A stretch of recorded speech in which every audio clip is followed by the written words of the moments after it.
पहला, minimum balance penalty. यदि आप न्यूनतम बैलेंस नहीं रखते हैं तो 100 से 600 रुपए प्रति माह बैंक आपका काट लेता है। अगर आप चौथा पांचवा ट्रांजैक्शन कर लें तो हर ट्रांजैक्शन पे 20 रुपए एटीएम चार्ज आपको देना पड़ता है। यानी कि अगर बैंक आप बहुत ज्यादा अपना अकाउंट यूज नहीं करते हैं तो बैंक इनएक्टिविटी के नाम पे भी चार्ज लगा देता है। फिर बैंक स्टेटमेंट आप मंगवाते हैं तो बैंक स्टेटमेंट इशुएंस चार्जेस के नाम पर आपसे 50 से 100 रुपए लेता है। फिर आप कहते हैं हमें एसएमएस अलर्ट के माध्यम से मेरे बैंक के खाते में क्या आ रहा है उसकी जानकारी मिले, तो एसएमएस अलर्ट चार्जेस के नाम पर भी प्रति क्वार्टर 20 से 25 रुपए आपसे लिया जाता है। कस्टमर्स की जेब काटी जा रही है और कस्टमर्स को पता भी नहीं लगता कि कितना पैसा बैंक इन नाना प्रकार के चार्जेस के चलते आम आदमी से वसूल रहा है। राघव चड्ढा ने संसद के अंदर इतना जोरदार और चुटीला अटैक बीजेपी की सरकार और देश की वित्त मंत्री पर किया कि निर्मला सीतारमण ने राघव चड्ढा का नाम लेकर जवाब दिया और उस जवाब के बाद राघव चड्ढा भी मुस्कुराने लगे। लेकिन सबसे पहले सुनिए आम आदमी पार्टी के सांसद राघव चड्ढा का मोदी सरकार पर वो चुटीला तंज जिसे हजारों लाखों की तादाद में सोशल मीडिया पर लोग शेयर कर रहे हैं। ये नाना प्रकार के चार्जेस जो आज मैं सदन में लाया हूं, ये माननीय वित्त मंत्री जी तक पहुंचे ताकि देश के आम आदमी की जो जेब बैंकिंग सिस्टम काट रहा है ये उसे पता लगे, ग्राहक को भी और माननीय वित्त मंत्री जी को भी। पहला, मिनिमम बैलेंस पेनल्टी। यदि आप न्यूनतम बैलेंस नहीं रखते हैं तो 100 से 600 रुपए प्रति माह बैंक आपका काट लेता है। इस चार्ज को लगाने के बाद बैंकों ने वित्तीय वर्ष 22-23 में 3500 करोड़ रुपए मिनिमम बैलेंस पेनल्टी के नाम से लोगों से वसूले हैं मैडम।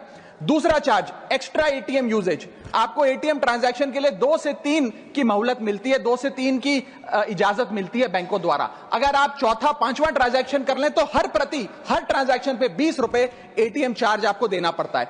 इनएक्टिविटी फी 100 से 200 रुपए सालाना। यानी कि अगर बैंक आप बहुत ज्यादा अपना अकाउंट यूज नहीं करते हैं तो बैंक इनएक्टिविटी के नाम पे भी चार्ज लगा देता है। फिर बैंक स्टेटमेंट आप मंगवाते हैं तो बैंक स्टेटमेंट इशुएंस चार्जेस के नाम पर आपसे 50 से 100 रुपए लेता है। फिर आप कहते हैं हमें एसएमएस अलर्ट के माध्यम से मेरे बैंक के खाते में क्या आ रहा है उसकी जानकारी मिले, तो एसएमएस अलर्ट चार्जेस के नाम पर भी प्रति क्वार्टर 20 से 25 रुपए आपसे लिया जाता है। ऑनलाइन पेमेंट करेंगे एनईएफटी की तो ट्रांजैक्शन फी भी ली जाती है। जबरदस्ती आपको पहले लोन बेचते हैं और फिर उसके बाद लोन प्रोसेसिंग फी के नाम पर 1 से 3% लोन अमाउंट का काट लेते हैं। और जब आपकी किस्मत ठीक चल रही हो और आप समय से पहले अपना लोन बकाया जो है उसका भुगतान करने बैंक पहुंच जाएं तो loan pre closure charges, early payment penalty के नाम पर भी बैंक आपसे पैसा वसूलता है।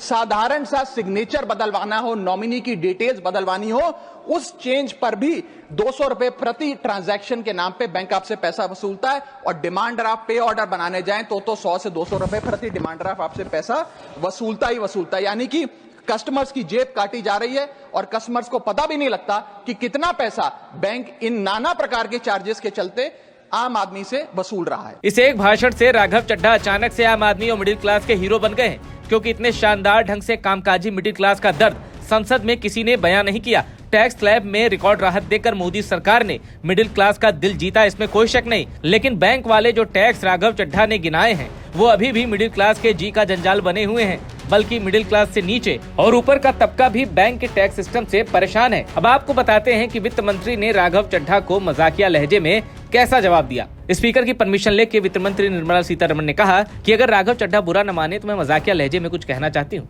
राघव चड्ढा ने बैंकों में पंखों की संख्या तक गिन ली, बैंकों की हालत और यहाँ तक कि कौन सी दीवार पर पेंट हुआ है इसे भी ध्यान से देख लिया। ये देखकर मुझे संतोष हुआ कि संसद सदस्य जो कि इंटरनेशनल अफेयर्स में व्यस्त रहते हैं, उन्होंने समय निकालकर ग्रामीण बैंकों का दौरा किया।